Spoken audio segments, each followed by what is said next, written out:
Hello students, as you know very well that we were studying about the mathematical tool integration, that is also called anti-derivation.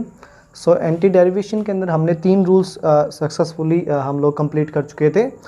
तो हम लोग fourth rule के ऊपर चलते हैं। Fourth rule को बोला जाता है रूल ऑफ सब्स्टिट्यूशन। ठीक है, फोर्थ रूल हम स्टडी कर रहे हैं यहाँ पे, रूल ऑफ सब्स्टिट्यूशन।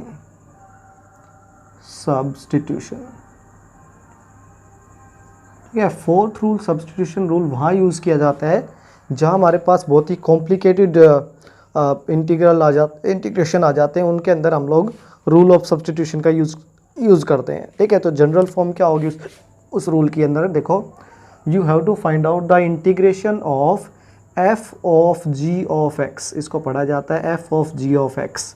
इसका इंटीग्रेशन आपको फाइंड आउट करना है और किसके रेस्पेक्ट में, एक इंटीग्रल होगा G dash X D X के रेस्पेक्ट में आपको इसका इंटीग्रेशन फाइंड आउट करना है। क्लियर है, ये एक जनरल फॉर्म मिलेगी आपको इंटीग्रेशन फाइंड आउट करने के लिए।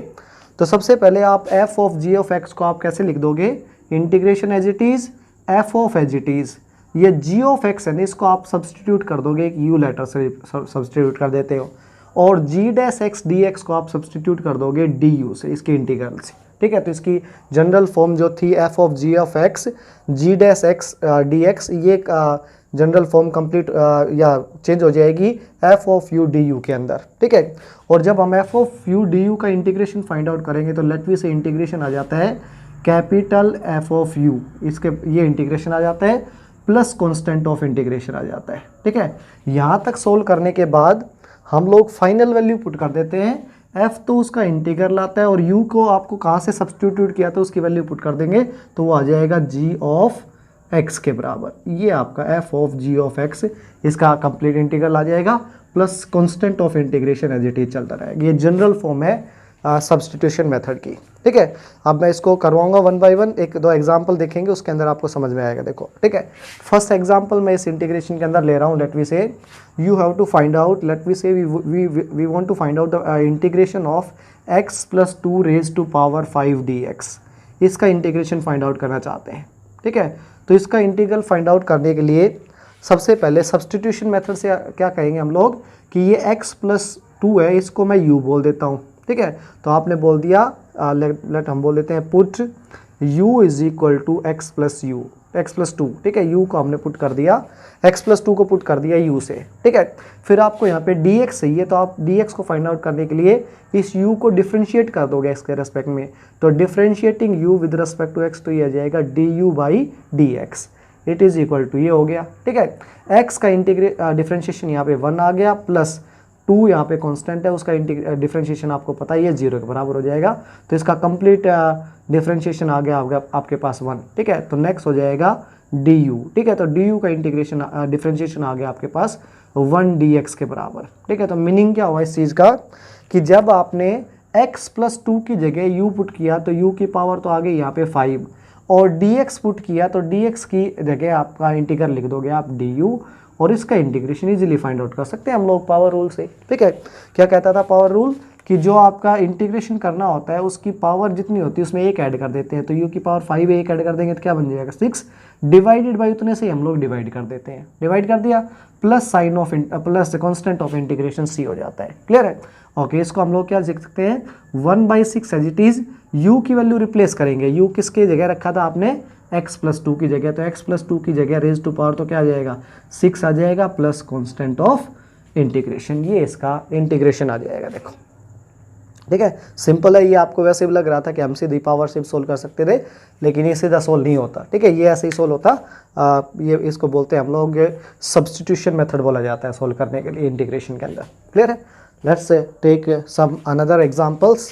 ठीक है, तो नेक्स्ट एग्जांपल हम लोग लेके चल रहे हैं। Let we say next example कर रहे हैं, evaluate 1 plus y square under the root. इसको इवेलुएट करेंगे हम लोग और इंटीग्रेशन फाइंड आउट करना है 2y dy, इसके रेस्पेक्ट में आपको इंटीग्रेशन फाइंड आउट करना है। ठीक है, तो इंटीग्रेशन के अंदर हम लोग सब्स्टिट्यूशन मेथड यूज़ कर रहे हैं।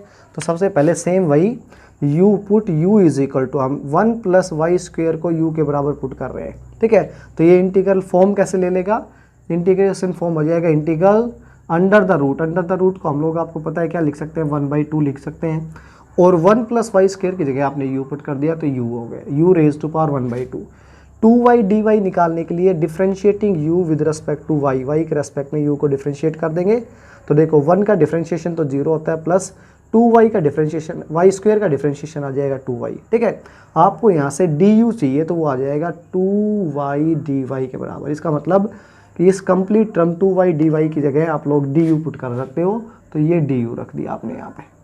क्लियर है? अब इसका इंटीग्रल इजीली हो जाएगा, क्यों? क्योंकि इसके अंदर रूट है। इंटीग्रेशन कैसे करते हैं? इंटीग्रेशन किया जाता है, पावर जितनी होती है उसमें एक ऐड कर देते हैं। 1/2 में एक ऐड करेंगे तो 3/2 बन जाएगा, डिवाइडेड बाई 3/2 से क्या हो जाएगा? डिवाइड हो जाएगा, प्लस कांस्टेंट ऑफ इंटीग्रेशन लग जाएगा। तो इसका कंप्लीट इंटीग्रेशन हो गया 2/3 u raise to power 3/2 plus c के बराबर। ये इसका इंटीग्रेशन हो गया। ओके, 2/3 आप एज इट इज रखोगे। u आपने किसकी जगह रखा था? 1 प्लस वाई स्क्वायर, तो इसकी जगह आप 1 plus y square raise to power 3/2 रख दोगे, प्लस c इसका क्या आ जाएगा? इंटीग्रेशन आ जाएगा रूल ऑफ सब्स्टिट्यूशन से। क्लियर है? हो गया इजीली। ओके, अब एक ट्रिग्नोमेट्री का एग्जांपल लेते हैं। ठीक है, देखो नेक्स्ट हम ले रहे हैं एन एग्जांपल ऑफ या इवेलुएट ट्रिग्नोमेट्री। तो कोस थीटा को हम लोग कोस यहाँ पे लिख दिया, थीटा की जगह हमने ले लिया 7 थीटा प्लस 5। इसको आपको इंटीग्रेट करना है डी थीटा के रेस्पेक्ट के अंदर। ठीक है, तो इसका इंटीग्रेशन हम लोग कैसे करेंगे? वही ब्रैकेट से अंदर वाली टर्म में क्या है? ब्रैकेट से अंदर वाली टर्म 7 थीटा प्लस 5, इसको मैं रिप्लेस कर दूंगा u से। कर दिया? ओके, फिर आपको डी थीटा चाहिए तो हम इसको इस u को डिफ्रेंशिएट कर देंगे किसके रेस्पेक्ट के अंदर? थीटा के रेस्पेक्ट में। तो d u by d theta हो गया। It is equal to 7 theta का इंटीग्रेशन आ जाएगा 7 एज इट इज। क्लियर है? सॉरी डिफ्रेंशिएटिंग करना है, सॉरी आपको डिफ्रेंशिएशन करना है, तो 7 थीटा का डिफ्रेंशिएशन 7 आ जाएगा। ठीक है, प्लस डी थीटा का डिफ्रेंशिएशन 1 हो जाएगा, प्लस 0, 5 का डिफ्रेंशिएशन 0। तो आपके पास आ क्या गया? आपके पास आ गया डी यू की जगह डी थीटा को रिप्लेस करना था ना आपको, तो डी थीटा की जगह आ गया आपके पास डी यू बाई 7 आ गया आपके पास। क्लियर है?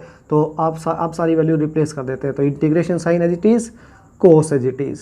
ठीक है, ये 7 थीटा प्लस 5 की जगह यू लोग, तो ये बन जाएगा कोस यू।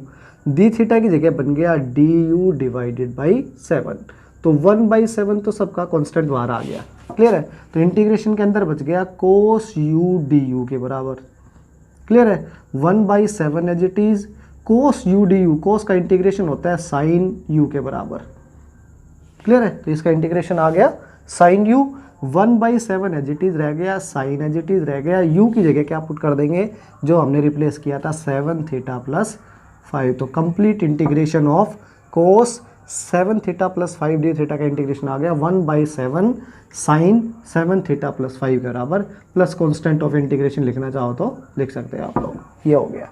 ठीक है, एक और एग्जाम्पल लेके चल रहे हैं। देखो थोड़ा सा और टिपिकल एग्जाम्पल है ये। ठीक है, सबके अंदर सब्स्टिट्यूशन रूल हम लोग यूज़ कर रहे हैं। नेक्स्ट एग्जांपल है आपके पास, फोर्थ एग्जांपल है evaluate x square sine x cube D x. इसको आपको इवेलुएट करना है, इसका आपको इंटीग्रेशन फाइंड आउट करना है। ठीक है, तो इसका इंटीग्रेशन फाइंड आउट करने के लिए सबसे पहले हम लोग रिप्लेस करेंगे ब्रैकेट वाली टर्म को, एक्स क्यूब को हम लोग रिप्लेस कर देते हैं u से। तो u let's put u is equal to x cube. तो एक्स क्यूब की जगह आपने u पुट कर दिया। क्लियर है? फिर आपने dx चाहिए तो आप इसको डिफ्रेंशिएट करोगे, differentiating u with respect to x, तो du बाई dx हो जाएगा। तो एक्स क्यूब का डिफ्रेंशिएशन आ जाएगा, 3 आगे ले आएंगे, पावर में से एक सब्ट्रैक्ट कर देंगे, ये आ गया। ठीक है, और du अगर आपको निकालना है तो ये dx इसके राइट हैंड साइड में चला जाएगा। अब आपको निकालना एक्चुअली में dx है, तो dx आ गया आपके पास du डिवाइडेड बाई, ठीक है, 3x स्क्वेयर। ठीक है, तो आप एक्चुअली में क्या करोगे? एक्स स्क्वेयर dx को एक साइड कर लोगे, डिवाइडेड बाई 3 चला जाएगा। तो आपको एक्स स्क्वेयर dx की जगह du डिवाइडेड बाई 3 पुट कर सकते हो। तो देखो कंप्लीट इंटीग्रेशन क्या बनेगा? कंप्लीट इंटीग्रल बनेगा integration sign as it is लिख देता हूँ पहले मैं, एक्स क्यूब की जगह u पुट कर देता हूँ, तो साइन u बन गया। अब एक्स स्क्वेयर dx की जगह आप पुट कर सकते हो du बाई 3, तो du बाई क्या हो गया? 3 हो गया। ठीक है, 1/3 आपने कॉमन निकाल लिया, sine of integration as it is.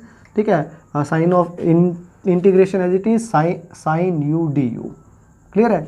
Okay, 1/3 as it is. Sine u की इंटीग्रेशन आपको पता है माइनस कोस यू होता है, तो माइनस कोस यू इसका इंटीग्रेशन आ गया, माइनस साइन बाहर आ गया, 1/3 बाहर ऑलरेडी है, कोस एज इट इज है, और आपके पास u की वैल्यू जो आपने ले रखी थी वो पुट कर देते हैं x3, तो इसका इंटीग्रेशन आ गया -1/3 कोस x³ के बराबर आ गया, ये इसका इंटीग्रेशन। ठीक है, नेक्स्ट मैं एक और बता देता हूँ आपका, दो टाइप आपने इंटीग्रेशन की बताई थी, एक इनडेफिनिट इंटीग्रल होता है और एक हमने बताया था डिफिनिट इंटीग्रल। तो अब हम पढ़ रहे हैं next type of integral, that is definite integral. क्या होता है डिफिनिट इंटीग्रल के अंदर? क्या होता है, some limits are put to the integration के ऊपर क्या पुट कर दी जाती है, कुछ लिमिट हम लोग क्या कर देते हैं, पुट कर देते हैं। ठीक है, उनमें से एक लिमिट को बोला जाता है lower limit and the other limit is called, उसको कहते हैं हम लोग अपर लिमिट बोलते हैं। ठीक है, तो उसका जनरल फॉर्म क्या होगी, इंडेफिनिट इंटीग्रल की जनरल फॉर्म लिखी जाती है, let we want to find out the integration of f of dx, तो इंटीग्रल साइन लगा देंगे। इसको डेफिनेट इंटीग्रल बनाने के लिए one of the limit is put as, lower limit को a लिख दिया आपने, अपर लिमिट को b लिख दिया। ठीक है, फिर आप क्या करोगे, इसका इंटीग्रेशन फाइंड आउट करोगे, तो लेट वी से f ऑफ dx का इंटीग्रेशन आ गया, g ऑफ x आ गया आपके पास, तो यहाँ f ऑफ x का इंटीग्रेशन आ गया g of x, lower limit a हो गई, अपर लिमिट b हो गई। अब इससे आगे कैसे सोल्व होगा, आप एक बार x की जगह अपर लिमिट पुट कर दोगे, मतलब b पुट कर दोगे, माइनस एक बार x की जगह लोअर लिमिट पुट कर दोगे, दैट इज a पुट कर दोगे, बस ये फाइंड आउट करना है। ठीक है, तो upper limit minus lower limit हो गया। एक एग्जांपल लेते हैं, लेट वी से हमें फाइंड आउट करना है 3x dx का इंटीग्रेशन, और इंटीग्रल लिमिट्स बोल देता हूँ, मैं बोल देता हूँ लेट वी से -1 से 4 है। तो इसका इंटीग्रेशन कैसे फाइंड आउट करेंगे, पहले इंटीग्रेशन के अंदर हमने बताया था कांस्टेंट अर्धम इंटीग्रेशन से बाहर ले लिया जाता है, x dx as it is रख दोगे आप लोग। ठीक है, integration from -1 to 4, lower limit -1 है, अपर लिमिट 4 है। 3 एज इट इज, पहले तो x dx का इंटीग्रेशन करेंगे, तो x dx का इंटीग्रेशन आपको पता है, इंटीग्रेशन क्या होता है, dx किसके रेस्पेक्ट में इंटीग्रल करना है, और x की पावर जो है उसके अंदर एक ऐड कर देंगे, डिवाइड उतने से डिवाइड कर देंगे।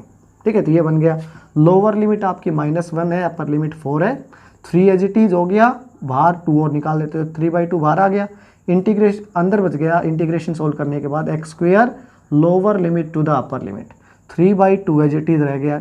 उसके बाद अपर लिमिट पुट करोगे, x की जगह 4 पुट करोगे तो 4² हो जाएगा, माइनस लोअर लिमिट पुट करोगे तो -1 का स्क्वायर करोगे। ठीक है, तो 3/2 आपका ऑलरेडी चल रहा था, 4 का स्क्वायर करोगे तो 16 हो गया, -1 का स्क्वायर करोगे तो 1 ही आएगा, तो 16 - 1 हो गया यहाँ पे 15 के बराबर, 3 × 15 डिवाइडेड बाई 2, तो ये कंप्लीट हो गया आपके पास 45/2 के बराबर, कंप्लीट इंटीग्रेशन आ जाएगा इसका। ठीक है, ऐसे हम इंटीग्रल को क्या करते हैं, सोल्व करते हैं। नेक्स्ट होती है एप्लीकेशन और डेफिनेट इंटीग्रल, ये आपको कोई एग्जांपल लेके समझाएंगे जब आगे काइनेमेटिक्स के अंदर इसकी क्या पड़ेगी, जरूरत पड़ेगी। ठीक है, तो आज के लिए इतना ही कंप्लीट है। आपके मैथमेटिकल टूल्स के अंदर लास्ट जो मैथमेटिकल टूल है वो वेक्टर के बारे में है, हम उसकी स्टडी करेंगे नेक्स्ट चैप्टर के अंदर। ठीक है, नेक्स्ट टॉपिक हम वही लेंगे। Thank you very much.